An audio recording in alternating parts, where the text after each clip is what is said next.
आप सभी का स्वागत है आज के सेशन में। और जैसा कि आज का सेशन है different forms of business organization, so उसे लेने के लिए हमारे साथ आज के हमारे जो स्पीकर हैं वो है इस संस्था के वाइस प्रेसिडेंट मिस्टर सी अवनीश मात्रा सर।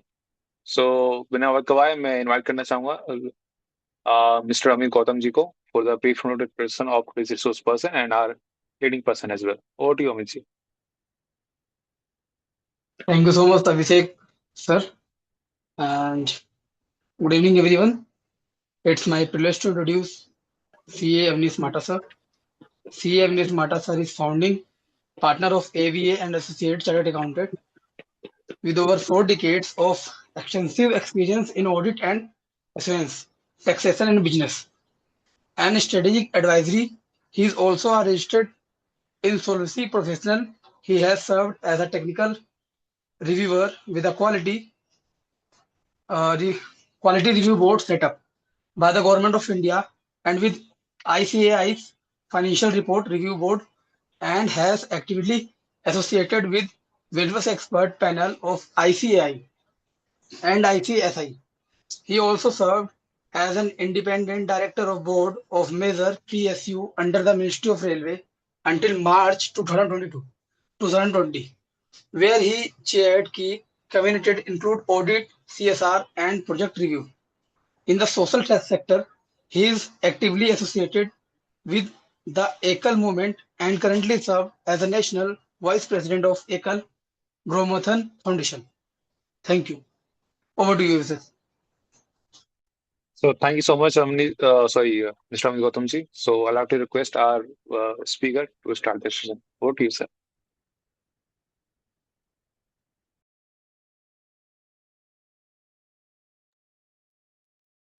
सर आपको हम सुन नहीं पा रहे हैं, अगर अनम्यूट कर पाए तो।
Can you hear me now? Yes, sir, we can hear you now. Okay. Okay. Sorry, थोड़ा मेरे को लगता है दो जगह खुल गया था। एक मिनट।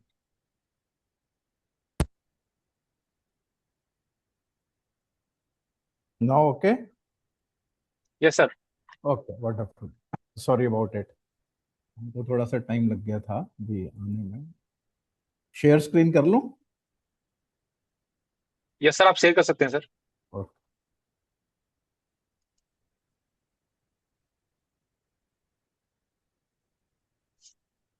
स्क्रीन दिख रही है मेरी? अभी तो विजुअल नहीं है स्क्रीन आपकी। Good evening sir. आपने मेरे को दिया हुआ है क्या उसका राइट? पहले विजिबल सर थी दिया। जी, पहले दिख रही थी स्क्रीन आपकी। अभी? अब आ रही है, अब आ यस सर, रही अब है। आगे। आ रही है वंडरफुल। सर। चलो, आई एम सॉरी, इसीलिए अब 10 मिनट पहले आया था, मैं कहा एक बार आपसे चेक करवाएंगे. So thank you once again Amit as well as Abhishek, and thanks Jyotika ji कि साल दर साल आप इतनी शिद्दत से, मेहनत से सब बच्चों को अपना कुछ कुछ सीखने के लिए अपॉर्चुनिटी देते रहते हैं. और स्पेशली जितने भी लोग जुड़े हुए हैं सक्षम रोजगार सोसाइटी से, सक्षम भारती से, उन सबको मेरा बहुत बहुत धन्यवाद और अभिनंदन कि समाज के उत्थान में जो बच्चे जिनको अपॉर्चुनिटीज नहीं मिलती, वो आप लोग कोशिश करते हैं कि भाई बच्चों को कुछ हम दे पाएं. और बच्चों से मेरी एक छोटी सी रिक्वेस्ट है. कितने बच्चे हैं अभिषेक आज की लेक्चर में? We have around 80 students sir. हैं, बहुत बढ़िया, वंडरफुल. तो जितने भी बच्चे जुड़े हैं उन सबसे एक रिक्वेस्ट है कि आप ट्रेनिंग बड़े ध्यान से लें, बड़े शिद्दत से लें, मेहनत करके लें. जहाँ पर समझ नहीं आए आप बताएं कि ये समझ नहीं आया, मेरे से या किसी भी जो भी आपको लेक्चर देने के लिए आते हैं उन सब से दिल खोल के आप पूछिए. और जितना जो बच्चा पूछेगा उतना वो आगे बढ़ेगा, ऐसा हमारा मानना है. तो आज के लेक्चर में हम ये जानना चाहेंगे कि आप तो अभी अकाउंट्स की ट्रेनिंग करेंगे, पर वो अकाउंट्स किसके लिए करेंगे, क्यों करेंगे, किसके लिए वो अकाउंट्स की जरूरत होती है, आवश्यकता होती है, उसको हम चर्चा करेंगे. किस किस तरीके से हमारे यहाँ पर, हमारे देश में बिजनेसेस किए जाते हैं. तो उसको बोलते हैं बिजनेस ऑर्गेनाइजेशंस. तो वो क्या बिजनेस ऑर्गेनाइजेशंस होते हैं? सबसे पहले ये समझते हैं कि आज हम क्या क्या सीखेंगे. पर्पस ये है आज की क्लास का, जब भी आप इस ट्रेनिंग के बाद में या किसी भी ट्रेनिंग के बाद में कहीं भी जाएं, किसी भी जॉब के लिए जाएं, इंटरव्यू के लिए जाएं, तो आपको कम से कम ये पता होना चाहिए कि किस किस तरह के बिजनेस ऑर्गेनाइजेशंस होती हैं, व्यापार किस किस तरीके से किया जाता है. जो भी वो कंपनी है वो किस तरीके से, किस स्ट्रक्चर में वो काम करती है, और स्ट्रक्चर किस तरह की होती है वो मैं अभी आपको नेक्स्ट आधे घंटे पौने घंटे में थोड़ा कोशिश करूंगा समझाने की.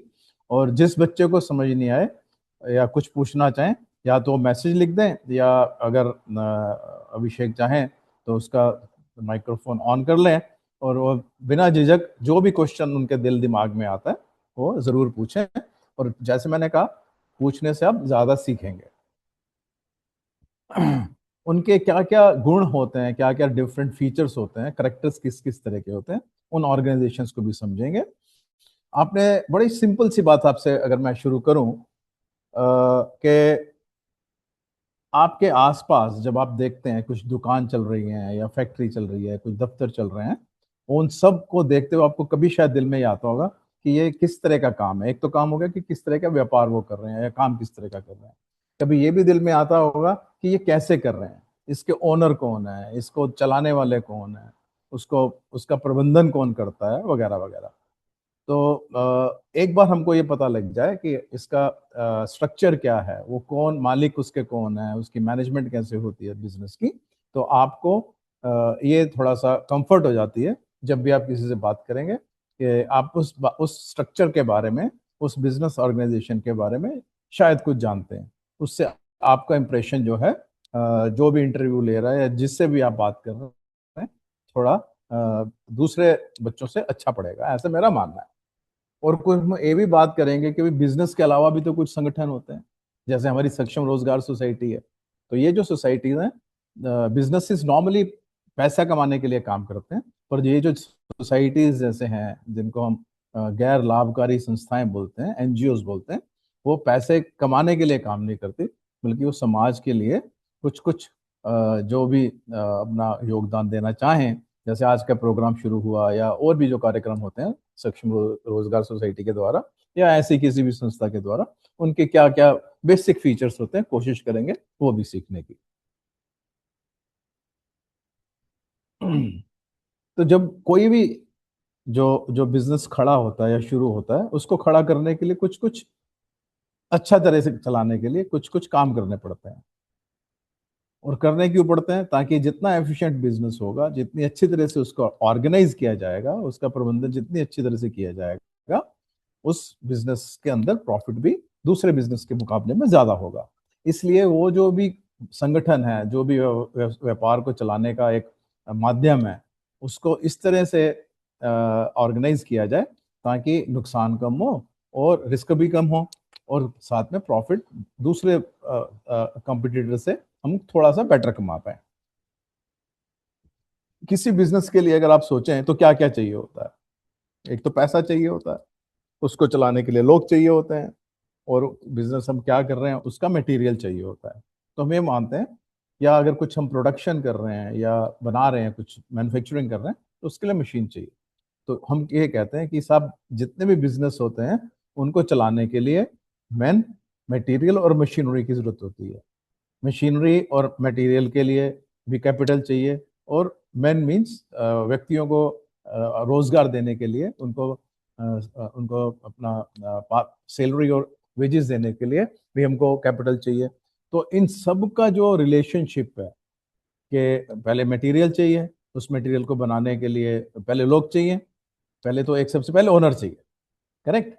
उस ओनर को फिर कुछ लोग चाहिए जो काम, जिसके साथ वो काम करेंगे। आपने देखा होगा दुकान के अंदर एक तो मालिक बैठा होता है, या कभी कभी उसके साथ में एक दो नौकर होंगे, या उसको कहीं अगर आप फैक्ट्री में गए या ऑफिस में गए तो वहां भी कुछ लोग आपको ओनर के साथ साथ काम करते हुए मिलेंगे। तो इन सबको ऑर्गेनाइज करने के लिए, उनकी रिलेशनशिप को, उनके अरेंजमेंट्स को, उनके प्रबंधन को करने का जो ये काम है और जिस तरह से किया जाता है, उसको हम बोलते हैं कि हम एक व्यवसायिक संगठन, बिजनेस ऑर्गेनाइजेशन को स्टार्ट कर रहे हैं। जैसे मैंने बोला, जो गैर लाभकारी संस्थाएं होती हैं, एनजीओ होती हैं, वो पैसे के लिए काम नहीं करते, वो समाज के हित के लिए काम करते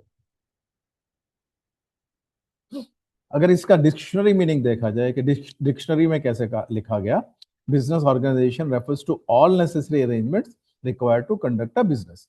मैंने जैसे आपको बताया कि बिजनेस ऑर्गेनाइजेशन का मतलब क्या है, कि जितने भी हमारे को चीजें, मटेरियल, मैन, कैपिटल और मशीनें चाहिए, उनको चलाने के लिए क्या व्यवस्था होनी चाहिए, उसका क्या प्रोसेस होना चाहिए उस सबको चलाने के लिए, उसको हम बिजनेस ऑर्गेनाइजेशन कहते हैं। उसको एक प्रोसेस को सेट करने के लिए आप ये मान के चलिए कि दुकान के अंदर अगर कुछ सामान रखा है या फैक्ट्री में कुछ सामान बन रहा है, वो कुछ अड़ावा तड़ावा, कुछ बे सिर पैर के तरीके से रखा जाए, या वो उसको परचेज उसकी गलत हो जाए, या वो बिकेगा नहीं। तो ये सब को अगर हम ठीक तरह से करना चाहते हैं, तो जितने भी चीजें जिस उस बिजनेस के लिए चाहिए, उसको ठीक तरह से चलाने के लिए, एक उसका जो प्रबंधन करने के लिए चाहिए, इन सबको इकट्ठे तरह से एक ठीक तरीके से चलाने के लिए हमको बिजनेस को ऑर्गेनाइज करना पड़ता है, और उस बिजनेस को हम बोलते हैं बिजनेस ऑर्गेनाइजेशन। और अब अगर आप देखें कि एक तो हो गया बिजनेस जहां पर माल मिलता है, या जहां पर कुछ मैन्युफैक्चरिंग होती है, जिसको हम बोलते हैं गुड्स, तो वो तो एक अलग तरह के बिजनेस हो गए। कुछ बिजनेस होते हैं प्रोफेशन जैसे, उनको हम बिजनेस नहीं बोलते, उनको प्रोफेशन बोलते हैं। जैसे चार्टर्ड अकाउंटेंट का प्रोफेशन है, लॉयर्स का प्रोफेशन है, वकीलों का, आर्किटेक्ट का, इंजीनियर्स का, ये सब प्रोफेशंस होते हैं। इनका, इनमें और बिजनेसेस के अंदर फर्क ये होता है कि जो बिजनेसेस हैं वो माल को बनाते हैं और उनको उसकी खरीदो फरोख्त करते हैं। जबकि जो प्रोफेशनल्स हैं, व्यवसायिक लोग हैं, मेरे जैसे, या ज्योतिका मैडम जैसे, या काला जी जैसे, ये सब लोग जो हैं ये प्रोफेशनल हैं। ये लोग अपनी स्किल से अपना काम करते हैं और उससे वो सर्विसेज देते हैं। सो दोनों में, बिजनेस और प्रोफेशन में फर्क क्या हुआ? बिजनेसेस तो गुड्स के अंदर काम करेंगे, मतलब माल के अंदर, माल को खरीदे बेचेंगे या बनाएंगे और बेचेंगे। और जो प्रोफेशनल है, जो व्यवसाय करते हैं, वो अपनी स्किल्स के थ्रू सर्विसेज देंगे। तो सर्विसेज जो देंगे वो प्रोफेशनल, और जो माल को खरीदो फरोख्त करेंगे वो हो गए बिजनेसेस। तो जैसे मैंने पहले बोला आपको कि बिजनेस ऑर्गेनाइजेशन का मतलब है कि जिस अरेंजमेंट से हम ये प्रोसेस को बनाते हैं, ऑर्गेनाइज करने का जो प्रोसेस है, माल, मैन, मटेरियल और मशीनरी, उस सबको हम बिजनेस अंडरटेकिंग कहते हैं या बिजनेस ऑर्गेनाइजेशन कहते हैं।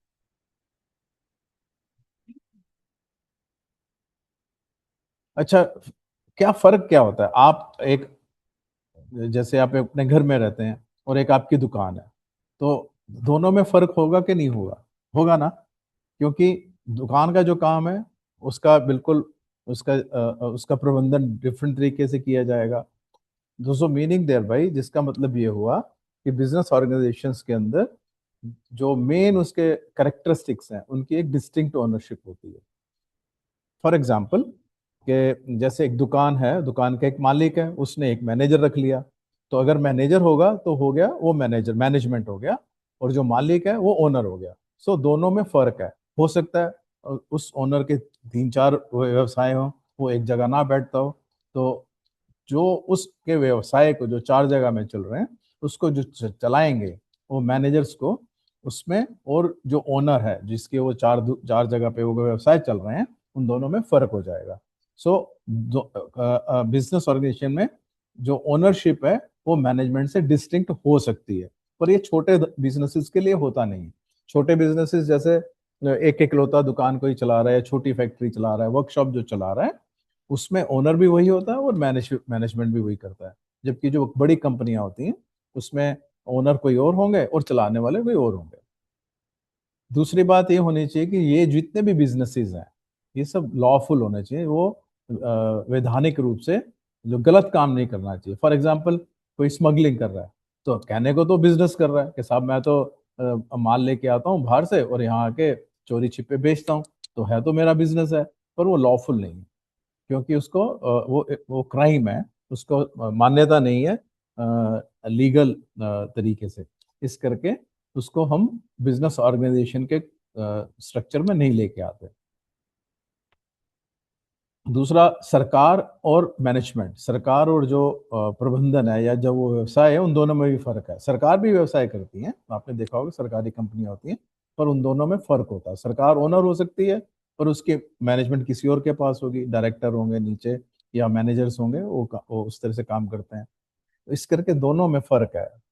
तीसरा, मैंने जैसे बोला आपको कि बिजनेसेस जो हैं वो गुड्स और सर्विसेज में डील करते हैं। गुड्स में जैसे बोला बिजनेस करते हैं, और जो सर्विसेज करते हैं वो व्यवसायिक हो गए। या कुछ वर्कशॉप वाले हैं वो भी वो भी प्रोफेशनल हो सकते हैं। या फॉर एग्जांपल ये भी हो सकता है कि वो जॉब वर्क पे काम कर रहे हो। उसके अलावा जो उसकी इम्पोर्टेंट एक करेक्टरिस्टिक है, विशेषता ये है कि उस बिजनेस ऑर्गेनाइजेशन में कॉन्टिन्यूटी होनी चाहिए। एक बारी बाजार से माल लाए और आपने बेच दिया, बस छुट्टी, वो बिजनेस नहीं है। बिजनेस के अंदर एक नियमितता होनी चाहिए, कॉन्टिन्यूटी होनी चाहिए। माल लाए, बेचा, फिर माल लाए, फिर बेचा, फिर माल लाए, बेचा, कुछ खराब हुआ, कुछ आपने सस्ते में बेचा, कुछ महंगे में बेचा, तो उसमें कॉन्टिन्यूटी। अब रोज उस तरह का काम बार बार बार बार करते हैं। एक बारी जो काम होता है उसको हम बिजनेस नहीं बोलते, बिजनेस ऑर्गेनाइजेशन उसका नहीं होता है। और सबसे इम्पोर्टेंट बात है, हम कोई भी काम करते हैं या कोई भी व्यवसायिक काम करता है या कोई भी पेशेवर लोग काम करते हैं, उसके रिस्क होते हैं। जैसे मैंने बोला कि माल लेके आए, ऊंचे दामों पे लाए और बिक नहीं रहा तो सस्ते दामों में बेचेंगे, या माल लेके आए माल खराब हो गया, तो उसमें रिस्क है। रिस्क और भी तरीके का हो सकता है, कुछ ऐसा, जैसे फॉर एग्जांपल कोई एक ऐसा इंडस्ट्री लगी हुई है, जैसे पहले दिल्ली में कपड़े का डाइंग का काम होता था, बड़ी मिलों का। मैं छोटे जो आपने देखा होगा नुक्कड़ गरील के अंदर कर रहे होते हैं डाइंग, उसकी बात नहीं करता, जो रंगते हैं कपड़े। जो डाइंग मिल्स थी, वो सरकार ने बोला कि इनसे पॉल्यूशन बहुत होता है, पॉल्यूशन होता है तो उसको आप दिल्ली से बाहर लेके जाओ। तो उसके चलते हुए कई लोगों ने वो बिजनेसेस बंद कर दिए। ऐसे ही और सुप्रीम कोर्ट ने बोला कि पॉल्यूशन करके जो पॉल्यूशंस करती हैं, एनवायरनमेंट को खराब करती हैं, वो इंडस्ट्रीज दिल्ली से हटा दो आप। तो आप देखेंगे दिल्ली में काफी इंडस्ट्री जो थी बंद होगी, तो वो रिस्क हो गया। सो बिजनेस की करेक्टरिस्टिक्स में क्या हुआ, एक तो रिस्क हो गया, दूसरा बिजनेस कॉन्टिन्यूएशन में होना चाहिए, नियमित रूप से चलते रहना चाहिए, वो गुड्स और सर्विसेज में डील करना कर सकता है, और बिजनेस बिल्कुल लॉफुल होना चाहिए, इलीगल काम नहीं होना चाहिए, और ओनरशिप और मैनेजमेंट उसकी अलग होगी। तो चलिए, अब किस किस तरह के बिजनेसेस ऑर्गेनाइजेशंस हमारे देश में देखने को मिलते हैं, उसको हम दो कैटेगरी में बांट सकते हैं। एक तो बोल सकते हैं कि प्राइवेट ऑर्गेनाइजेशंस जो जो गवर्नमेंट की नहीं है, और कुछ हो सकते हैं गवर्नमेंट की कंपनियां, तो उसको हम बोलते हैं पब्लिक सेक्टर अंडरटेकिंग या पब्लिक सेक्टर एंटरप्राइजेस जो हम बोलते हैं। तो प्राइवेट ऑर्गेनाइजेशंस किस किस तरह की होती हैं? Sole proprietorship. जैसे एक एक मैं एक दुकान चलाता हूँ और मेरे पास और कुछ नहीं है, मेरा कोई और साथ में काम नहीं करता, उसका ओनर सिर्फ मैं ही हूँ, तो मैं हो गया सोल प्रोप्राइटरशिप। मैं लेके आता हूँ माल, माल ला के बेचता हूँ, या मेरी दुकान पे कोई डिस्ट्रीब्यूटर आके माल दे जाता है और वो मैं बेच देता हूँ, या मैं बाजार जाता हूँ, बाजार से ले आता हूँ, या मैं किसी अपने स्टाफ को बेचता हूँ, तो वो जाके सामान ले आता है, पर ओनरशिप उसकी मेरे पास ही है, तो उसको हम बोलेंगे कि मैं सोल प्रोप्राइटर हूँ। उसके बाद में मैंने किसी और को जोड़ लिया। फॉर एग्जांपल, जैसे आप कोई बिजनेस करना चाहते हैं, आपके घर में भाई या पापा बिजनेस कर अकेले कर रहे थे, सोल प्रोप्राइटर थे, उन्होंने बोला कि अच्छा भैया, मेरे दोस्त को मैं अपने बिजनेस में साथ में काम पे लगा लेता हूँ। काम पे मतलब उसको ओनरशिप देता हूँ, अपनी आधी ओनरशिप उसको देता हूँ, तो उसको हम बोलते हैं कि वो पार्टनर आ गए, और पार्टनरशिप फर्म में हो गई, वो दोनों मिलकर काम करेंगे, तो वो एक से ज्यादा हो गए तो पार्टनरशिप फर्म हो गई।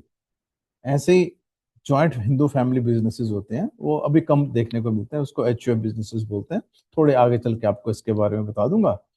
फिर उससे नेक्स्ट जो आता है वो होती है जॉइंट स्टॉक कंपनी, जो आप देखते हो कि शेयर जिसके मार्केट में शेयर्स आते हैं, या बड़ी कंपनियां, फ्लिपकार्ट का जैसे शेयर इशू आया, या अर्बन कंपनी का आया, या इस तरह की बड़ी कंपनियां, टाटा की जैसे कंपनियां हैं, रिलायंस की कंपनियां हैं, अंबानी की, अडानी की कंपनियां हैं। तो ये कंपनियां हैं जो लिमिटेड कंपनियां होती हैं, जिनके शेयर्स प्रमोटर के पास भी रहते हैं, जो बनाते हैं कंपनी, और कुछ मार्केट में वो पब्लिक को भी बेच देते हैं। ऐसे ही उसको नेक्स्ट आएगा हमारे पास कोऑपरेटिव सोसाइटी। आपने सुना होगा, जैसे अमूल है, अमूल डेयरी, ये कोऑपरेटिव है। कोऑपरेटिव का मतलब क्या है कि कुछ लोग मिलकर जो काम करते हैं, फॉर एग्जांपल जो लोग दूध का व्यवसाय करते थे, उन लोगों को इकट्ठा करके एक उसकी कोऑपरेटिव सोसाइटी बना दी जाती है। तो उस सोसाइटी के वही मालिक हैं, वही वो काम करेंगे, कुछ शायद बंदे मैनेजर वो साथ में रख लें, पर उसके अंदर जो भी उससे प्रॉफिट होगा वो आपस में वो डिवाइड कर देंगे। इसमें पब्लिक का कोई रोल होता नहीं कोऑपरेटिव सोसाइटीज में। अब आते हैं गवर्नमेंट कंपनीज में। गवर्नमेंट कंपनीज किस तरह की होती हैं? अगर आपने देखा होगा life insurance corporation of India, तो वो कॉरपोरेशन है। वो कॉरपोरेशन मतलब कि पार्लियामेंट के द्वारा एक स्पेसिफिक लॉ के अंडर उसको कॉन्स्टिट्यूट किया गया, बनाया गया। ऐसे कुछ गवर्नमेंट कंपनीज होती हैं जिनको आपने देखा हो तो अगर टिकट बुक कराते हैं रेलवे की, तो आईआरसीटीसी करके एक कंपनी है, उसके थ्रू टिकट बुक करते हैं। तो वो हो गई आपकी गवर्नमेंट कंपनी, बिकॉज वो जो कंपनियां हैं वो सरकार द्वारा कंपनीज एक्ट के अंदर बनाई गई। गवर्नमेंट कॉरपोरेशन जो है वो पार्लियामेंट द्वारा एक स्पेसिफिक एक्ट के अंदर बनाई जाती हैं, जैसे life insurance corporation of India, या सेंट्रल वेयर हाउसिंग कॉरपोरेशन। ये कॉरपोरेशन पार्लियामेंट एक लॉ पास करता है, उसमें बनती हैं। और जो गवर्नमेंट कंपनीज हैं वो जैसे प्राइवेट कंपनीज बनती हैं, जॉइंट स्टॉक कंपनीज, वैसे ही वो बनती हैं कंपनीज एक्ट के अंदर, पर उसकी ओनरशिप जो है वो सरकार के पास होती है। प्रेसिडेंट ऑफ इंडिया उसके शेयर अपने पास रखता है, उसके कुछ शेयर हो सकता है वो मार्केट में बेच भी दें, ऐसा आपको मिल जाएगा। चलिए, अब सोल प्रोवाइडरशिप की अगर हम बात करें, उसमें क्या होता है कि एक ही जो उसका ओनर है वही उसका प्रबंधन करता है, एक अकेला आदमी। जैसे मैंने अभी आपको एग्जांपल दिया, आपका भाई हो सका, भाई था, या आपके पापा थे, उन्होंने अपना एक काम किया, ये आपको सब जगह दिख जाएंगे। छोटी छोटी जगह में, किस हर एक कंट्री में देखेंगे, हर एक स्टेट में मिलेंगे, हर एक गली मोहल्ले में मिलेंगे। जैसे कोई टी स्टॉल चलाता है, कोई सब्जी बेचता है, या कोई छोटी मोटी वर्कशॉप चला रहा है, ये सब सिंगल हैंडेड, वही उसका मालिक है, वही उसका प्रबंधन करता है, मैनेजमेंट भी वही करता है। तो ये सब जो है जैसे ग्रोसरी शॉप्स हैं, या हलवाई की दुकानें हैं, स्टेशनरी के स्टोर हैं, वगैरह वगैरह वगैरह। या आपने देखा होगा आजकल मोबाइल फोन भी ऐसे बना छोटे छोटे लेके अपने टेबल के ऊपर लेके लोग बैठे होते हैं, उसके ऊपर वो ठीक भी करते हैं, या उसका जो कवर्स वगैरह वो बेचते हैं। तो ये सब जो इंडिविजुअल हैं, एक अकेला आदमी, या अकेला आदमी मतलब एक औरत भी हो सकती है, एक लड़की भी हो सकती है, करेक्ट। तो वो अकेला उसका ओनर है और अकेला ही उसका प्रबंधन करता है।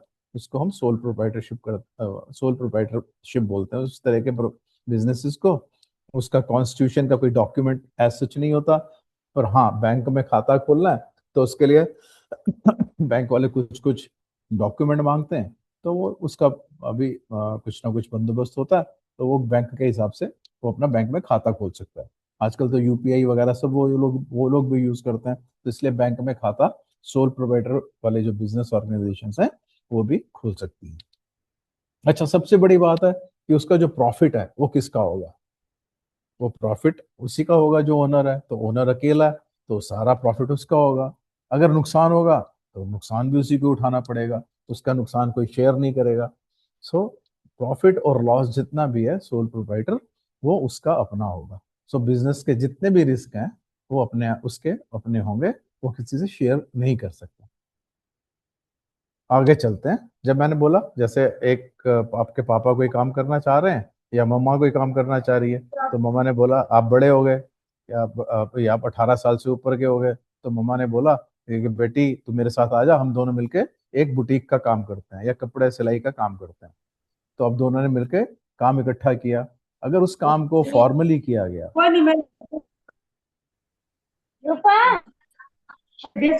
आवाज आ रही है?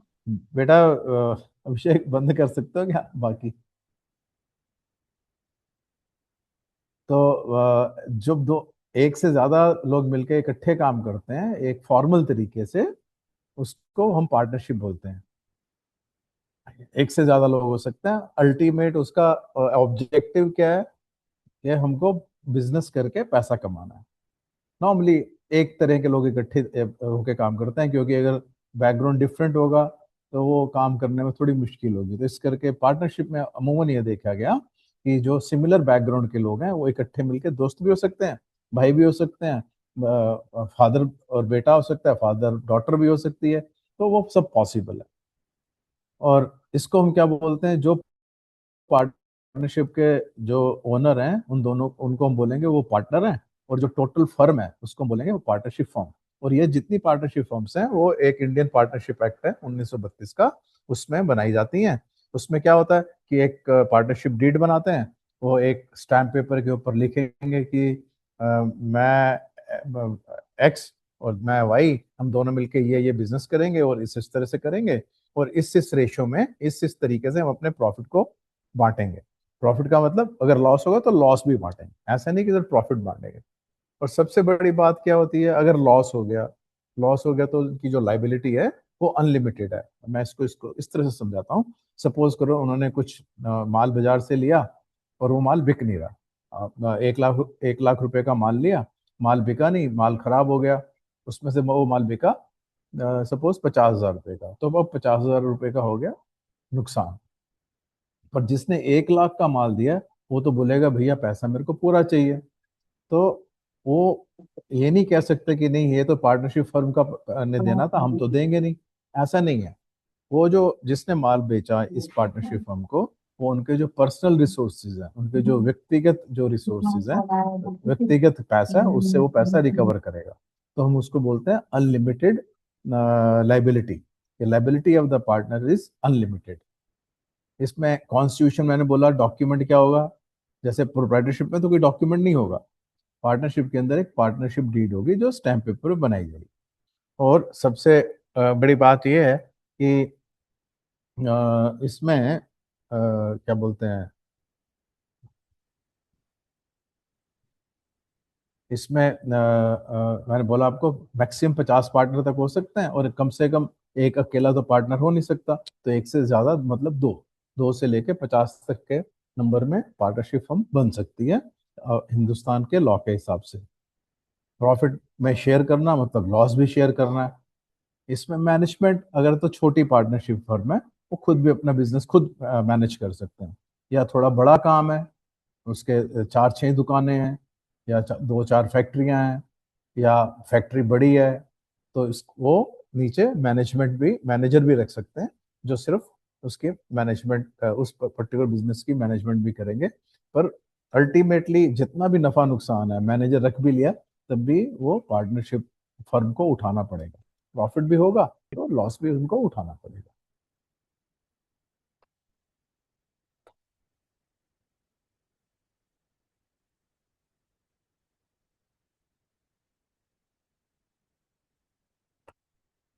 चलिए, जॉइंट हिंदू फैमिली या हिंदू अनडिवाइडेड फैमिली की बात करते हैं। ये पुराने टाइम में होता था, अभी तो बहुत कम होने लगा, और सिर्फ अपने भारतवर्ष में ही इसको देखा गया। बाहर हमने कहीं देखा नहीं कि फैमिली मिलके बिजनेस करती हैं।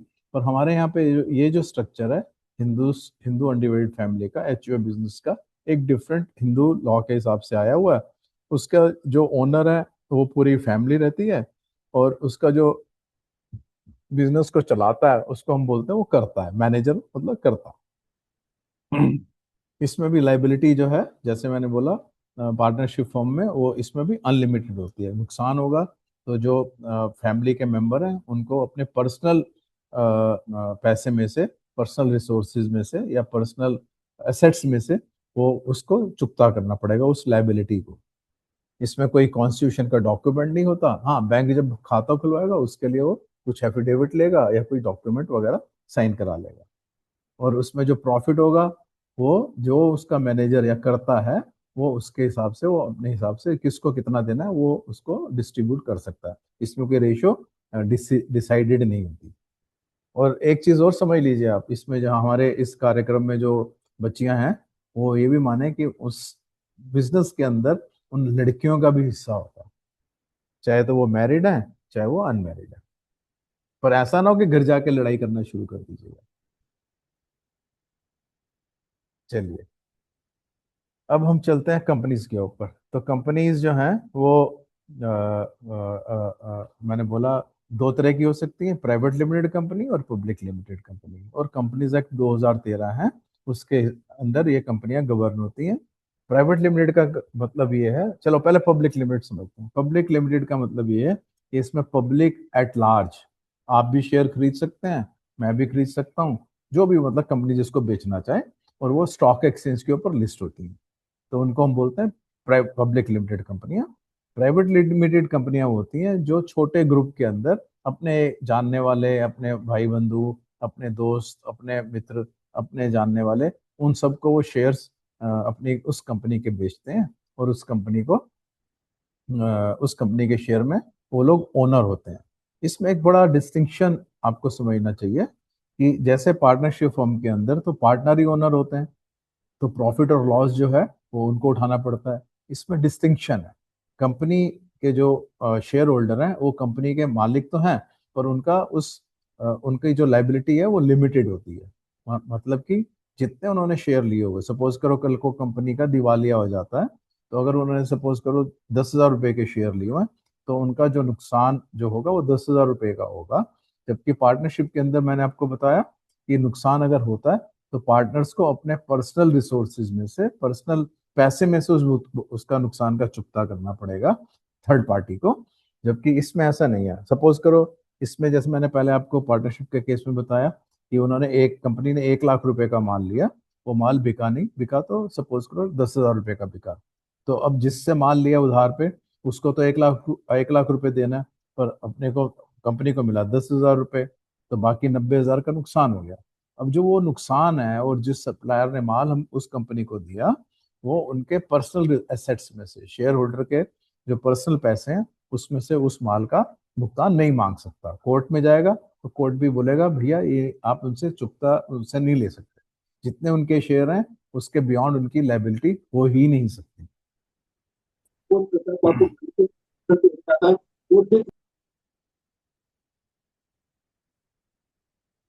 एक और जो इसका सबसे एक इम्पॉर्टेंट जो करेक्टरिस्टिक है कंपनी का, जैसे एक आम आदमी, आप, मैं या कोई भी कोई चीज को खरीद सकता है, बेच सकता है, ऐसे ही कंपनी अपने नाम में खरीद बेच सकती है। अभिषेक, आप बंद कर सकते हो क्या बाकी? ये कंपनी जो है वो डॉक्यूमेंट्स कुछ फाइल करती सर मैंने सबको म्यूट कर दिया, अनम्यूट कर सकते हैं अपने आप को।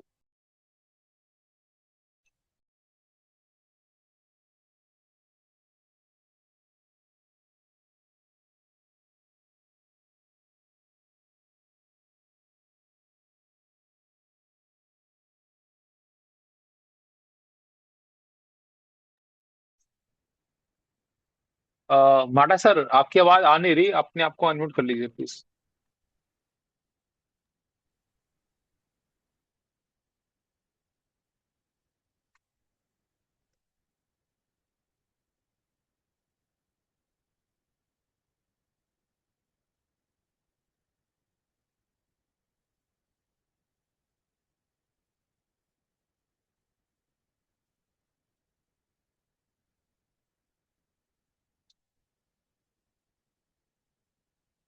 अब आ रही है ना?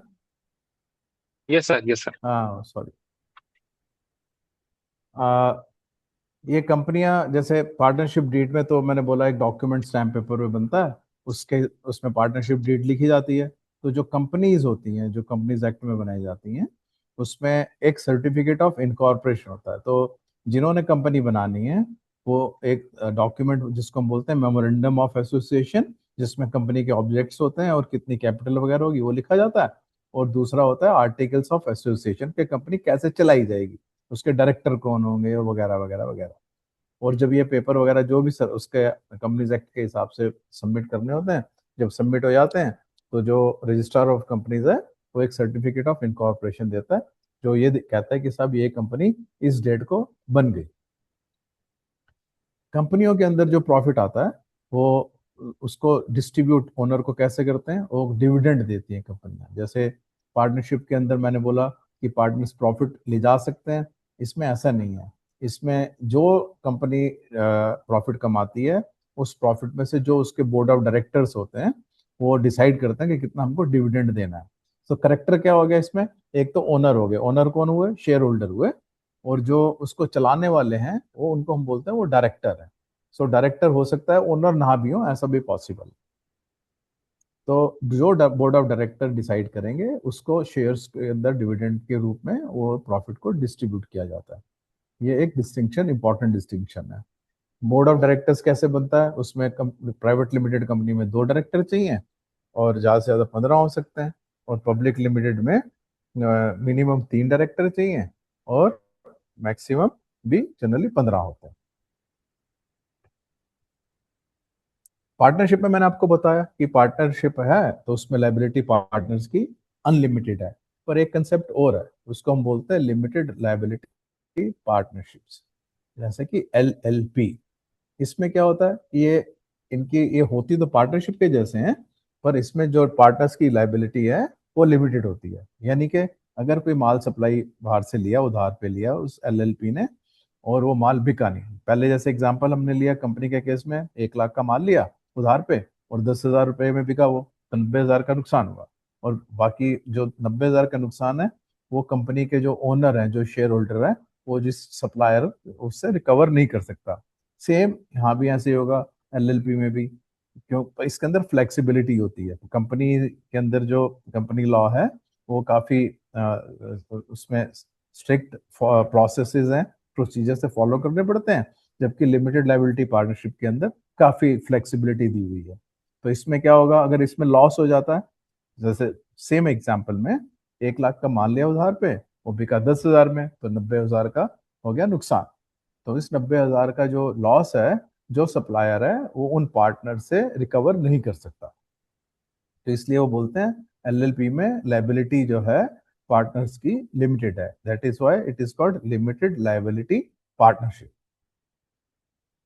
ये LLP act, limited liability partnership act 2008 का है, उसके द्वारा गवर्न की जाती हैं। और ये अपने नाम के आगे लिखती हैं LLP। जैसे कंपनियों को लिखना पड़ता है XYZ and company private limited, और पब्लिक लिमिटेड का है तो लिखेगी XYZ लिमिटेड। पर ये अपने नाम के आगे लिखेंगे, सपोज करो ये LLP है XYZ, तो लिखेंगे XYZ LLP। नॉर्मली जैसे मैंने पहले बताया कि जो प्रोफेशनल्स हैं, चार्टर्ड अकाउंटेंट, एडवोकेट्स वगैरह या आर्किटेक्ट हैं, वो इस बिजनेस ऑर्गेनाइजेशन के फॉर्म में अपना प्रोफेशन चलाते हैं। प्रॉफिट होगा इसमें और तो लॉस भी होंगे। तो सिमिलरली जैसे प्रॉफिट शेयर करना है पार्टनर्स में पार्टनरशिप के अंदर, इसमें भी इन्होंने शेयर करना है profit. So profit includes loss, loss होगा तो लॉस भी उन पार्टनर्स को शेयर करना पड़ेगा। इसमें जो मैनेजमेंट है वो पार्टनर्स करते हैं, और हो सकता है नीचे वर्कर अपना काम करने के लिए मैनेजर भी रख पाए। सो मैनेजमेंट प्राइमरीली, जैसे कंपनी के अंदर बोर्ड ऑफ डायरेक्टर मैनेज करेगा, हो सकता है उसके नीचे मैनेजर हो। इसके अंदर LLP के अंदर LLP के जो पार्टनर्स हैं वो मैनेज करेंगे, हो सकता है डे टू डे काम करने के लिए वो कुछ मैनेजर्स अपना रख ले।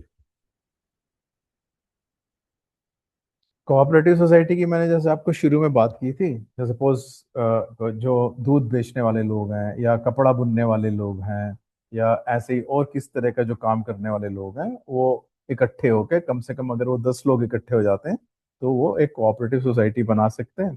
वो कोऑपरेटिव सोसाइटी एक एक्ट है, उसके अंदर ये काम करते हैं, कंपनी के जैसे ये लोग काम करते हैं।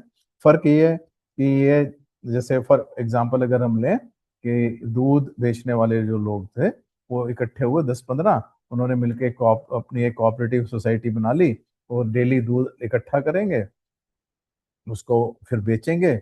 उस बेचने से जो नफा नुकसान होगा वो जो उनके जो जो एक तो क्या हुआ, सपोज करो सबने अपना अपना दूध उसके अंदर कंट्रीब्यूट किया, तो एक तो उनको उस दूध के पैसे मिलेंगे।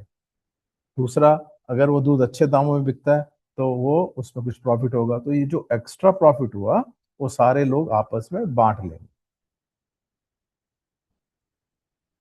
इसमें भी जो प्रॉफिट है वो डिविडेंड के शेप में दिया जाता है। और इसका जो मैनेजमेंट है, जैसे कंपनी में तो डायरेक्टर्स मैनेज करते हैं, इसके अंदर वो प्रेसिडेंट, सेक्रेटरी वगैरह वगैरह या खजांची, उन लोगों को ये सब दायित्व दिया जाता है। इनके इलेक्शन होता है, इलेक्शन में ये सब प्रेसिडेंट, सेक्रेटरी वगैरह चुना जाता है। सो कोऑपरेटिव सोसाइटी भी आपको दिखेंगी। एग्जाम्पल जैसे मैंने आपको बताया, Amul dairy, Amul dairy is a cooperative. ऐसी आपको और दिख जाएगी, IFFCO, Indian farmers federation cooperative. ऐसे आपको बड़ी सारी कोऑपरेटिव सोसाइटीज दिखेंगी। हाउसिंग सोसाइटीज हैं, वो भी कोऑपरेटिव सोसाइटीज हैं। कुछ लोगों ने मिलकर जमीन ली, जमीन लेके सब उसमें पैसे कंट्रीब्यूट करेंगे, उसका मकान बनाएंगे और वो मकान आपस में अलॉट करा लेंगे। तो ये सब जितने भी कोऑपरेटिव सोसाइटीज हैं, वो रजिस्ट्रार ऑफ कोऑपरेटिव सोसाइटीज होता है, वो उसको रेगुलेट करता है और उसको देखता है कि वो सब अच्छी तरह से चल रहे हैं। अब हम आते हैं जो एंटिटीज प्रॉफिट के लिए काम नहीं करती, गैर लाभकारी संस्थाएं। इसमें जैसे चैरिटेबल ट्रस्ट हो गए, सोसाइटीज हो गई, और कंपनीज के अंदर भी, कंपनी एक्ट के अंदर भी एक सेक्शन 8 है, उसके हिसाब से वो नॉन प्रॉफिट एंटिटीज बन सकती हैं। इसमें नॉर्मली जो क्लब्स हैं या एसोसिएशंस हैं, इस तरह के होते हैं, या कुछ हॉस्पिटल भी आपको दिख जाएंगे, डिस्पेंसरी दिख जाएंगी, ये चैरिटेबल ट्रस्ट चलाती है। अगर ये कुछ कुछ रूल्स फॉलो करते हैं तो इनका जो बिजनेस बिजनेस भी होता है। ऐसा नहीं कि सक्षम रोजगार सोसाइटी तो पैसे नहीं लेती। सपोज करो कोई ऐसी सोसाइटी है जो अपना एक सेंटर चलाती है, उसके अंदर वो फीस, अच्छे खासी फीस लेके काम करती, बच्चों को पढ़ाती है, या स्किल डेवलपमेंट का काम करती है, या और इस तरह के कुछ काम करती है, तो वो एक तरह से थोड़ा सा बिजनेस हो गया। तो इस तरह की जो बिजनेस के प्रॉफिट है, अगर वो सोसाइटी जो इनकम टैक्स के अंदर कुछ कुछ रूल्स हैं उसको फॉलो करे, तो उस सोसाइटी को टैक्स भी नहीं देना पड़ता।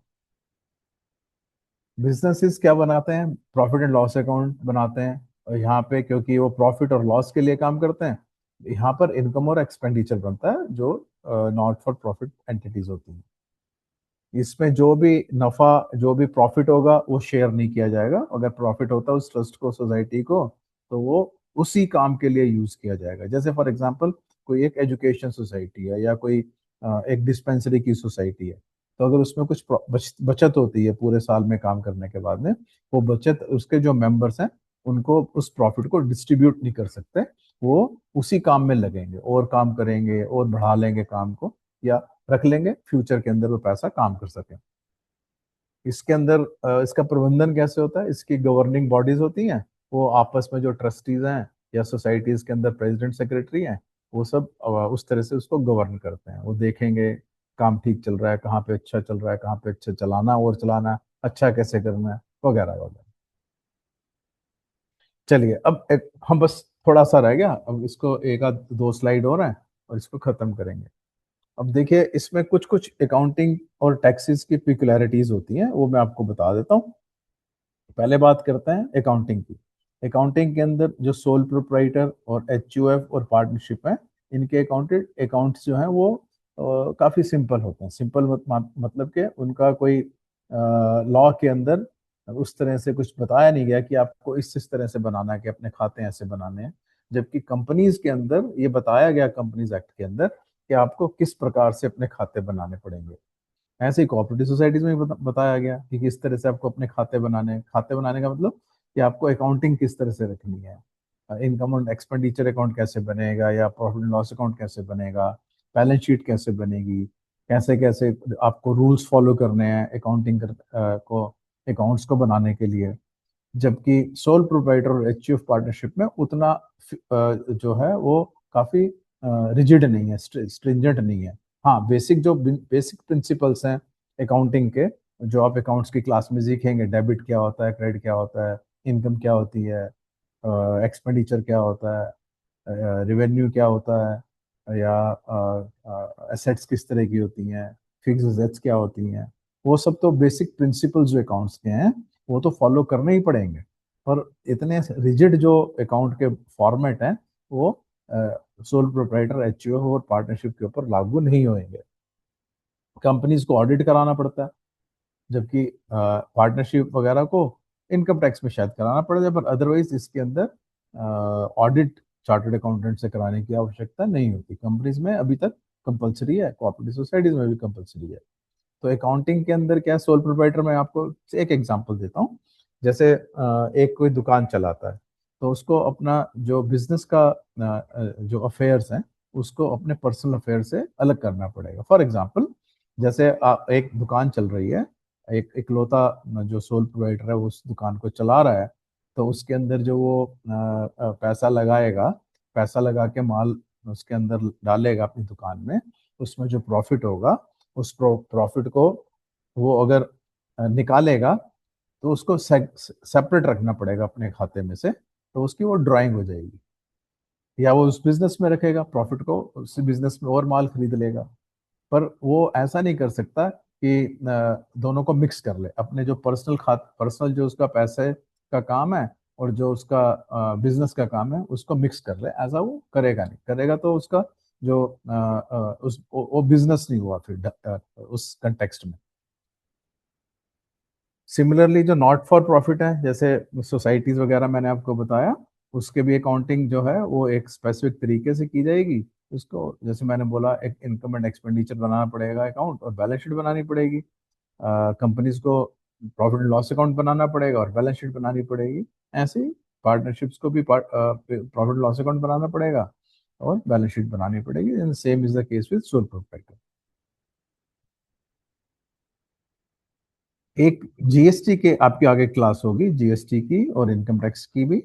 तो उसके अंदर जीएसटी में तो जब सप्लाई करेंगे गुड्स की या सर्विसेज देंगे एक पर्टिकुलर अमाउंट से ज़्यादा, उसके ऊपर जीएसटी लगता है। वो जीएसटी का मैं समझता हूँ एक अलग आपकी अलग अलग से क्लास होनी है। ऐसे ही इनकम टैक्स में इनकम के ऊपर टैक्स देना पड़ेगा। और एक टीडीएस होता है, जब पेमेंट कुछ करते हैं, कुछ कुछ जगह पर पेमेंट करने से पहले उस पेमेंट में से कुछ टैक्स निकाल के वो सरकार को जमा कराना पड़ता है, उसको हम टीडीएस बोलते हैं। तो ये सब जो है आपको अगली क्लासेस में, मैं समझता हूँ हमारे कोर्स क्यूरिकुलम में है, वो आपको बताया जाएगा। चलिए, अभी हमने क्या सीखा? सोल प्रोप्राइटर का मतलब एक आदमी, सोल प्रोप्राइटर। पार्टनरशिप दो से ज्यादा लोग भी हो सकते हैं, कम से कम दो तो होने चाहिए। और एलएलपी, फर्क क्या हुआ पार्टनरशिप में? उसमें लायबिलिटी अनलिमिटेड है, मतलब कि कुछ नुकसान होगा बिजनेस में तो सारे का सारा पैसा उनको पर्सनल एसेट्स में से देना पड़ेगा। जबकि लिमिटेड लायबिलिटी पार्टनरशिप या एलएलपी में पार्टनर्स की लायबिलिटी जो है वो लिमिटेड है। जितना पैसा उस एलएलपी के पास है उसी में से ही जिसकी देनदारी है वो उससे ज्यादा पर्सनल एसेट्स में से उनको कुछ चुकता नहीं करना पड़ेगा। कंपनीज, जो मैंने बोला बताया आपको, कंपनीज एक्ट 2013 में बनाई जाती हैं। और वो छोटी भी हो सकती हैं, मीडियम स्केल की भी हो सकती हैं, और बहुत बड़ी बड़ी भी कंपनियां भी हो सकती हैं, जैसे रिलायंस है, इंडियन ऑयल है, ये सब बड़ी बड़ी कंपनियां। छोटी कंपनियां भी होंगी। आपके घर के आसपास आप देखेंगे ये लिखा होगा एबीसी प्राइवेट लिमिटेड या PQR private limited, etcetera etcetera. तो वो छोटी भी हो सकती हैं, थोड़ी मिडिल साइज की भी हो सकती हैं, और बहुत बड़ी बड़ी भी हो सकती हैं। और एनजीओज जो बिना प्रॉफिट के काम करती हैं, नॉट फॉर प्रॉफिट कंपनीज, उनका जो है वो दिल करता है कि हम समाज के लिए कुछ काम करें, इसलिए वो काम करती हैं। और सोसाइटीज कौन सी होती हैं? कोऑपरेटिव सोसाइटीज होती हैं। जैसे मैंने बताया, अमूल या जो मिल्कमैन है वो मिलके अपना दूध इकट्ठा करके बेचते हैं, उसमें प्रॉफिट लॉस होता है, वो कोऑपरेटिव सोसाइटी। ठीक।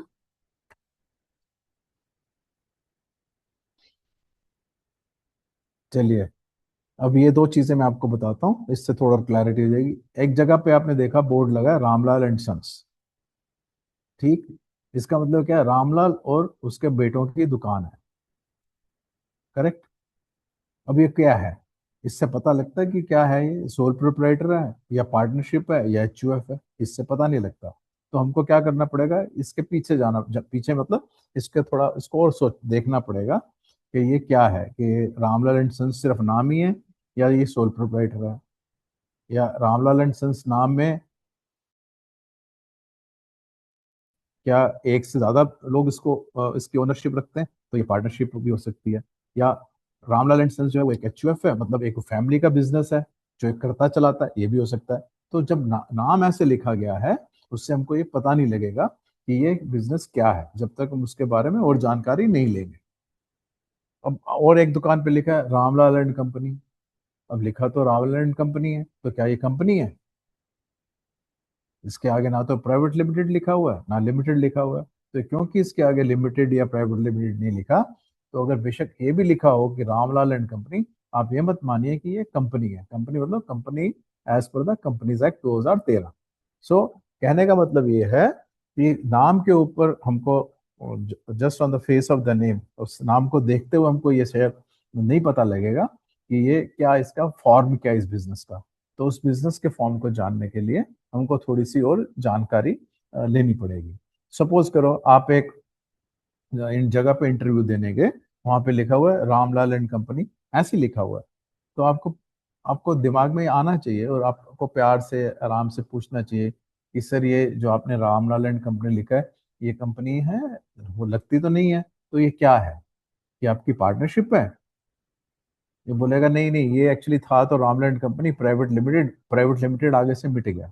तो क्लैरिटी आपको फिर बता देगा। सो कहने का मतलब ये है कि नाम के ऊपर सिंपल अगर कहीं कुछ नाम लिखा हुआ है, उसके हिसाब से आपको ये नहीं समझ में आ सकता कि इस कंपनी का बिजनेस का फॉर्म क्या है, स्ट्रक्चर क्या है। तो आपको थोड़ा सा और उसके अंदर इंक्वायरी करनी पड़ेगी, ठीक। चलिए, किसी का कुछ क्वेश्चन हो तो आप पूछ सकते हैं। अभिषेक आप पूछ लो, किसी का क्वेश्चन है चैट तो बॉक्स मैं, में कुछ क्वेश्चन है, मैं रिपीट कर देती हूँ। दसो जी, बताओ जी। मैंने कहा अभिषेक लिखी है। सबसे पहले क्वेश्चन आया है प्रदीप जी के। बहुत सारे क्वेश्चन है। एक तो अरे विच वाह, of organisation is a political party. वाह क्या बात, बहुत बढ़िया। अच्छा, और और एक ही नैन्सी पहले का एक एक करके। आप सो देख लो। पॉलिटिकल पॉलिटिकल पार्टी का जो स्ट्रक्चर है, ये ना तो ये सोल प्रोप्राइटर है, ना पार्टनरशिप है, ना ये कंपनीज हैं, ना कोऑपरेटिव सोसाइटीज हैं।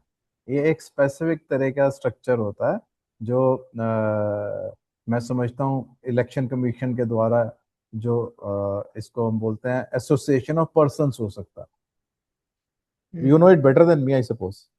यस, हाँ, it has to be association of person, association of persons, yes. Association of इनको पर्सन। इनकम टैक्स या जीएसटी देना पड़ता है, yes sir no? Income tax की एग्जम्पशन है, कुछ कुछ आप पढ़ेंगे अखबारों में के में भी आया, बीच में कुछ कुछ गड़बड़ हुई तो उनकी इनकम टैक्स एग्जम्पशन को खत्म भी किया गया। तो वैसे ये जो पॉलिटिकल पार्टीज हैं, क्योंकि सब पॉलिटिकल पार्टीज का अपना अपना एक इंटरेस्ट है, इसलिए उनके इनकम के ऊपर टैक्स नहीं लगता। जीएसटी इसलिए नहीं होगा क्योंकि ये कुछ बेचती नहीं है और सर्विसेज भी नहीं देती, तो जीएसटी इनके ऊपर नहीं लगेगा। हाँ, अगर कोई सपोज करो किसी सपोज कांग्रेस या बीजेपी की एक वहां दुकान है, तो दुकान वो पार्टी की नहीं होगी, वो या तो किसी ट्रस्ट के नाम पे चला रहे होंगे या वो किसी सोसाइटी के नाम से चल रहा होगा। और ये लिखा है नेक्स्ट, नैन्सी का क्वेश्चन है, are public sector undertaking non profitable organisation? बहुत अच्छा क्वेश्चन है। पब्लिक सेक्टर अंडरटेकिंग में कुछ कुछ कंपनियां हैं जो नॉन प्रॉफिट हैं। फॉर एग्जांपल, एक कंपनी मैं आपको बताता हूँ, artificial limb manufacturing corporation limited, ALIMCO जिसको बोलते हैं, कानपुर में एक कंपनी है। ये जो बच्चे या जो बड़े लोग जो फिजिकली डिसेबल्ड हैं, उनके लिए ये लिम्स बनाते हैं, क्रचेज हो गए या इस तरह की जो चीज़ें हैं, रोलेटर्स हो गए वगैरह वगैरह, जो लोग फिजिकली चैलेंज्ड हैं उनको ये बना के उनके लिए बनाते हैं और बेचते हैं। वैसे भी बेचते हैं और ये वैसे भी सप्लाई भी करते हैं हॉस्पिटल्स के थ्रू। तो ये एक नॉट फॉर प्रॉफिट कंपनी है। तो सरकार की भी हो सकती है, बहुत सारी कंपनी आपको मिलेंगी। जैसे अगर आपको बताऊं मैं, सोसाइटीज भी हैं। जैसे एक सोसाइटी है NIELIT, national national electronics and information technology etcetera. So now that is a society under the societies registration act. तो वो भी नॉट फॉर प्रॉफिट है। ऐसे ही आपको बहुत मिल जाएंगी ऐसी कंपनियां, अगर आप देखेंगे सेक्शन 8 में भी इनकॉर्पोरेट की हुई हैं। और ऐसे ही जैसे मैंने बताया एलिम्को, वो भी नॉट फॉर प्रॉफिट है। फॉर प्रॉफिट तो होती ही नहीं।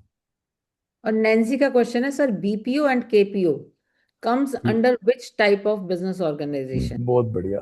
केपीओ तो बेटा, और बीपीओ, केपीओ क्या हुआ, नॉलेज प्रोसेसिंग आउटसोर्सिंग, ये एक नेचर ऑफ बिजनेस है, ये बिजनेस ऑर्गेनाइजेशन नहीं है। ऐसे ही बीपीओ बिजनेस प्रोसेस आउटसोर्सिंग, तो ये बिजनेस का काम करने का नेचर ऑफ बिजनेस है। जैसे अगर हम बोलें कि ये कार बनाने की फैक्ट्री है, तो कार बनाने की फैक्ट्री तो वैसे बड़ी होगी, तो कंपनी को बनाना चाहिए। या और अगर इससे छोटा हम कुछ बात करें, सपोज करो एक कपड़ा सिलने की फैक्ट्री है, तो ये जो कपड़ा सिलने की फैक्ट्री है, ये पार्टनरशिप भी हो सकती है, कंपनी भी हो सकती है, और सोल प्रोवाइडर भी हो सकता है।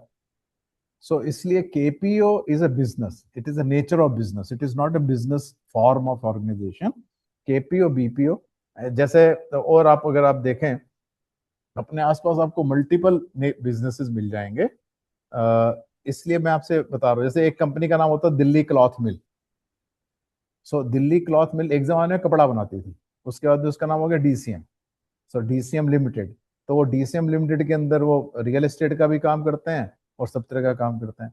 तो nature of business will not determine which kind of organization you are following or forming.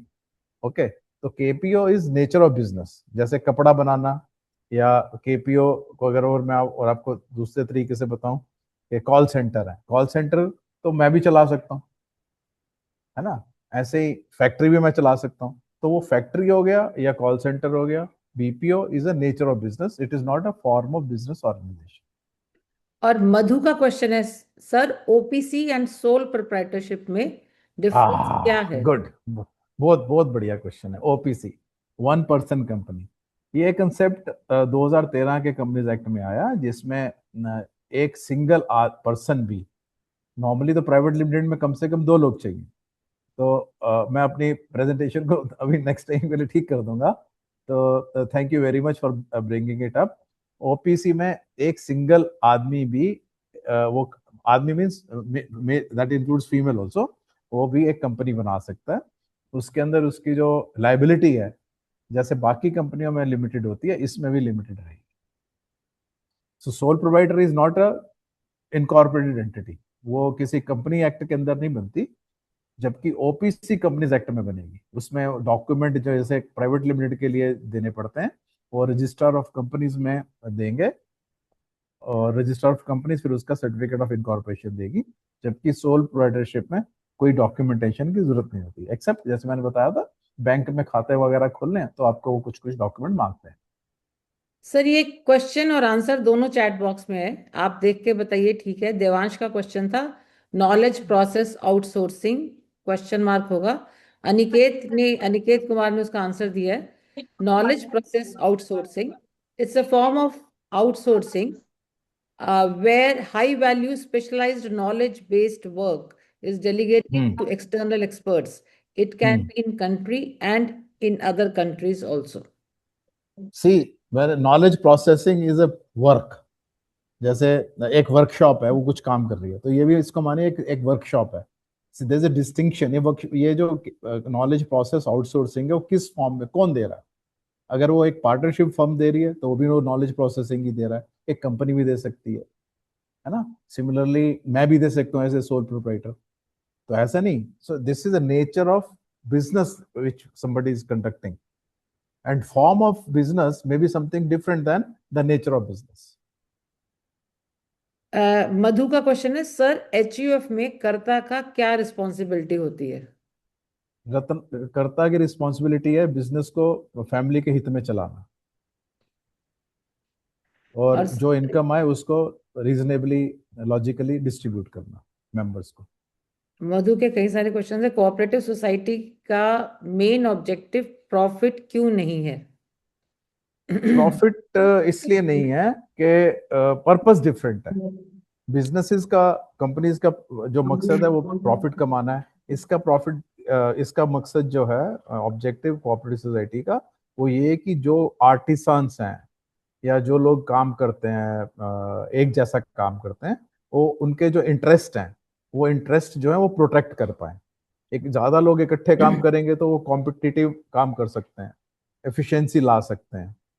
तो पर्पस और ऑब्जेक्टिव प्रॉफिट कमाना नहीं है, बल्कि उनका जो माल वो बनाते हैं उसको अच्छी कीमतों में रियलाइज करना और उसको उस तरह से डिस्ट्रीब्यूट करना। प्रॉफिट इज और इंटेंट, इंटेंट है प्रॉफिट कमाने की, पर प्रदीप सिर्फ कुमार प्रॉफिट इंटेंट। प्रदीप कुमार मेहरोत्रा जी का क्वेश्चन है, whether Amul a cooperative society liable for GST? Mehrotra ji का क्वेश्चन। जी। सी, अमूल इज, सपोज करो जो उनका प्रोडक्ट है वो जीएसटी में कवर होता है, चाहे वो अवनीश माटा बना रहे हैं, चाहे वो कोई पार्टनरशिप बना रही है, चाहे वो कोई कोऑपरेटिव सोसाइटी बना रही है। GST is applicable on the product and services, जो जिस तरह का काम है उसके ऊपर होगा। अगर वो ऐसी कुछ प्रोडक्ट, फॉर एग्जांपल सपोज करो एक कॉर्पोरेट के अंदर ऐसा कुछ चीज बन रही है जिसके ऊपर जीएसटी एप्लीकेबल ही नहीं है, तो उस पर जीएसटी नहीं लगेगा। So whether it is cooperative society और whether it is any other form of business organization, it is nature of the product or the services which is on which GST is levied. और ये मधु झा का, मुझे लगता है हम class को अब क्लोज भी कर देंगे, 10 से ऊपर टाइम हो गया।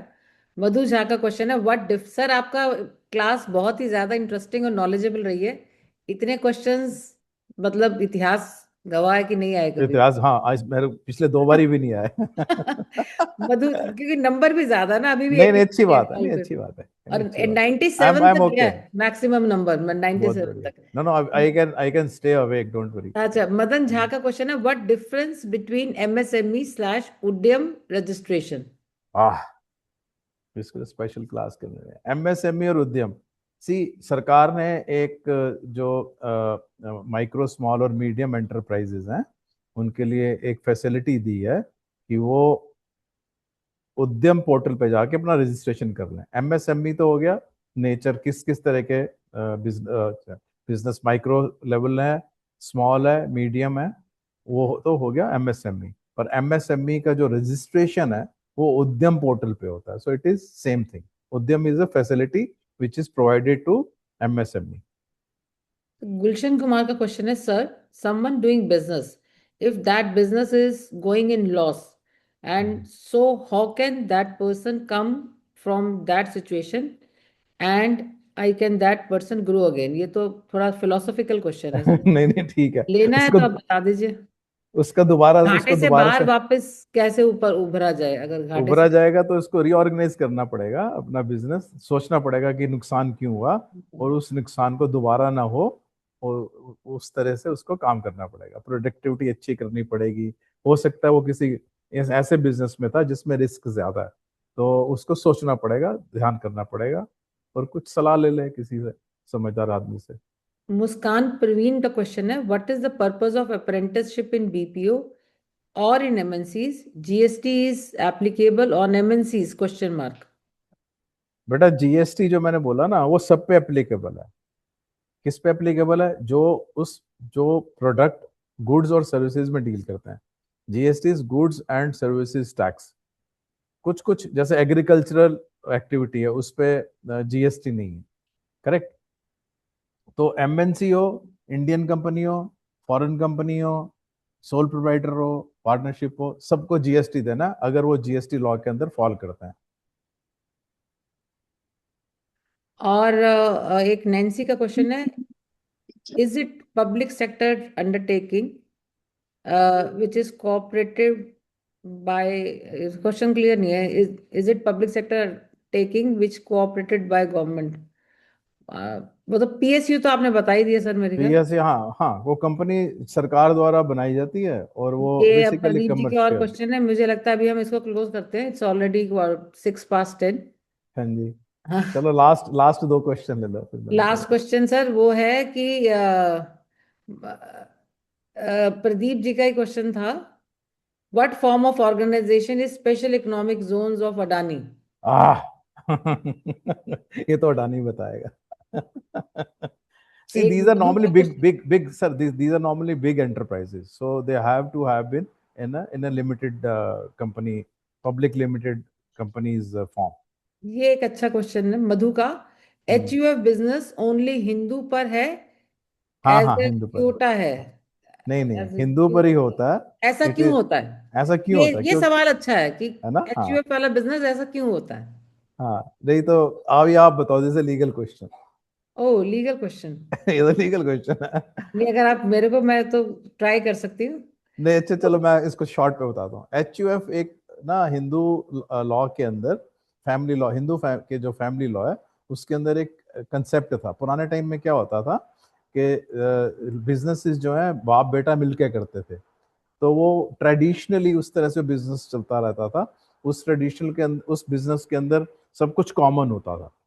जैसे परिवार कॉमन होते थे, जॉइंट फैमिली होती थी, उसमें सब कुछ कॉमन होता था। जो परिवार का मुखिया है उस परिवार का बिजनेस भी देखेगा, अपने बच्चों को, लड़कों को उस बिजनेस में इन्वॉल्व करेगा, पर सारे डिसीजन मेकिंग वही करता था। तो ये जो कंसेप्ट है वो हिंदुओं में ही रहा, इस करके उसको हिंदू अनडिवाइडेड फैमिली बिजनेसेस बोलते हैं। ये बाकी कम्युनिटीज और रिलीजन्स में नहीं देखा जाता। हम्म एक ये लास्ट क्वेश्चन है इंटरेस्ट को लेके, मतलब हमारी आज की क्लास से नहीं है sir. When we receive interest, why we have to give TDS at the rate of 10%? Because the law says so. Vandana, income Vandana income का टैक्स, सवाल है। Vandana ji, income tax act बोलता है कि आपको 10% टैक्स बैंक काटेगा, तो इसमें कोई कुछ कर नहीं सकता।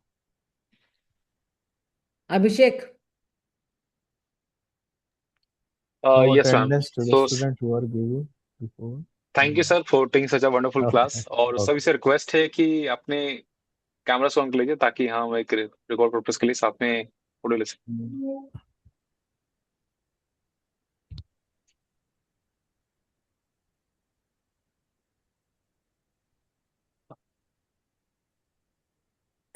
तो thank you everyone. In the meanwhile request है आप सभी से कि अपनी अटेंडेंस के लिए आप अपना नाम और अपने फोन नंबर के लास्ट 3 डिजिट्स लिख के चैट बॉक्स में डाल सकते हैं। बाकी आगे कंक्लूडिंग रिमार्क्स के लिए मैं मैम की ओर आगे बढ़ना चाहूंगा। अब मैं ओवर टू यू। बहुत ही अच्छा, अविनीश जी आपकी क्लास रही। एक तो जो शुरू की स्लाइड्स थी वो अंग्रेजी के साथ हिंदी में भी थी, जो कि बहुत उत्तम एक विचार था, परफेक्ट विचार था। और जब आपने सारी क्लासेस के बारे में बताया तो अपनी, क्योंकि आपका इतना अनुभव है, इतने विभिन्न क्षेत्रों में आपने काम किया है, तो आपने बिजनेस ऑर्गेनाइजेशन के साथ साथ आपने कानून की भी काफी बताया कि कॉरपोरेशन कैसे बनती है, कंपनी कैसे बनती है। और आपने जेंडर को भी टच कर दिया कि HUF में महिलाओं का या बेटियों का राइट होता है, और लड़ाई मत करने बैठ जाना, तो आपने उस जेंडर का भी एक वो दे दिया। और मतलब पूरी तरह से एक आपके लिए वही मुझे लग रहा है कि हमारा मंच आप जैसे महानुभावों के लिए बहुत छोटा है, पर अब हम सब एक परिवार का हिस्सा हैं।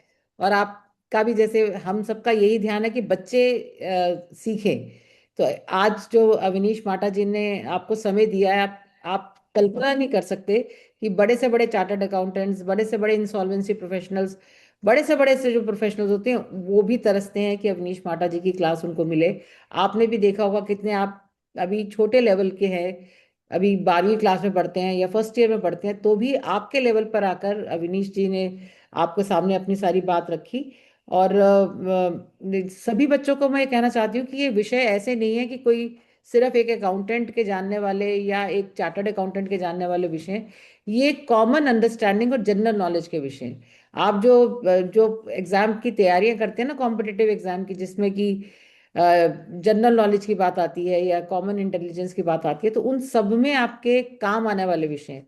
बिजनेस ऑर्गेनाइजेशन, PSUs और HUF, ये सभी चीजें ऐसी हैं जो सभी एक आम साधारण व्यक्ति को जो थोड़ी समझ रखता है, जो आसपास की दुनिया में जो हो रहा है उसको घटता हुआ देखता है, तो उसको ये सब जानकारी होनी चाहिए। और ये फिर दूसरी बात ये है कि कोई एक बार सुनने के बाद आप नहीं सीख सकते, नहीं समझ सकते, इसमें कोई डाउट नहीं है।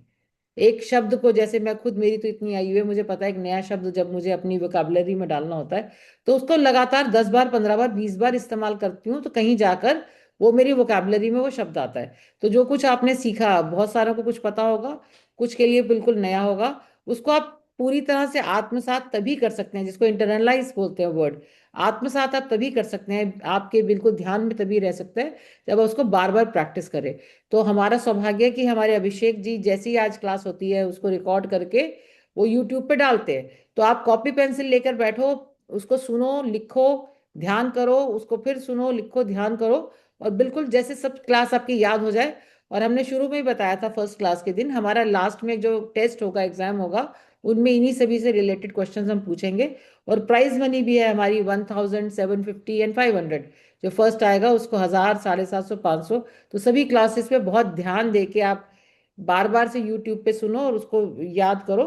और एक और चीज, जो सक्षम रोजगार सोसाइटी का चैनल है, सक्षम रोजगार सोसाइटी का यूट्यूब चैनल, जिसपे ये सभी क्लासेस उपलब्ध हैं, आप सबसे मेरी रिक्वेस्ट है कि अभी आप उसको सब्सक्राइब कीजिए अभी, ताकि मैं देखूं तो क्या नंबर कितना हमारा बढ़ गया है। और बाकी सबके साथ भी जो इस हमारी क्लासेस हैं जो यूट्यूब पे आपको मिलती हैं, उनको लाइक कीजिए और उनको शेयर कीजिए। सब्सक्राइब चैनल को भी कीजिए और यूट्यूब चैनल पे जाके उनको अच्छे से देखिए। Thank you very much. Abhishek, over to you. तो कल थैंक की यू जो मैम क्लास है, फॉर कल की क्लास है बेसिक टर्म्स ऑफ अकाउंटिंग, जिसको कि सीए मनीष उपनेजा लेने वाले हैं। Basic terms of accounting. Over to you. Thank you ma'am for the concluding remarks. और आगे वोट ऑफ थैंक्स के लिए बढ़ना चाहेंगे तो मैं बुलाता हूँ वोट ऑफ थैंक्स के लिए अंकुश कुमार को। ओवर टू यू अंकुश। फिर भी किसी का यस सर। क्वेश्चन कुछ हो ना अभिषेक, तो अभिषेक मेरे को भेज देना। मैं कोशिश करूंगा आपके थ्रू रिस्पॉन्ड कर दूं। ठीक है अभिषेक, सर श्योर। अविनीश जी, अंकुश, आप जरा वीडियो ऑन करो अपना। अंकुश इज आर स्कॉलरशिप, जिसको हमने 25,000 का वो स्कॉलरशिप दिया था। He is doing BTech. Wonderful. Ankush is there on the video. He is extending wonderful. Vote of thanks for today. बहुत बढ़िया, बहुत और हम बढ़िया। एक 1000 पर मंथ का स्कॉलरशिप भी अंकुश को दे रहे हैं। बहुत बहुत अच्छा, बढ़िया, ब्राइट गॉड स्टूडेंट ब्लेस है। यू बेटा, करते रहो, ये आगे बढ़ते रहो। अंकुश, हाँ, ये आज vote of thanks Thank they. you, sir. Yes Ankush. Good evening, dear friends. On behalf of Saksham Rozgar Society, I, Ankush Kumar, extend my heartfelt gratitude to everyone present here today. First and foremost, I would like to express our sincere appreciation of CA Avnish Mata sir for today's insightful class on different form of business organization. We are truly lucky to have your support and guidance. To our enthusiastic students, then thank you for your active participation. We are excited to you see the same energy in the next session as well.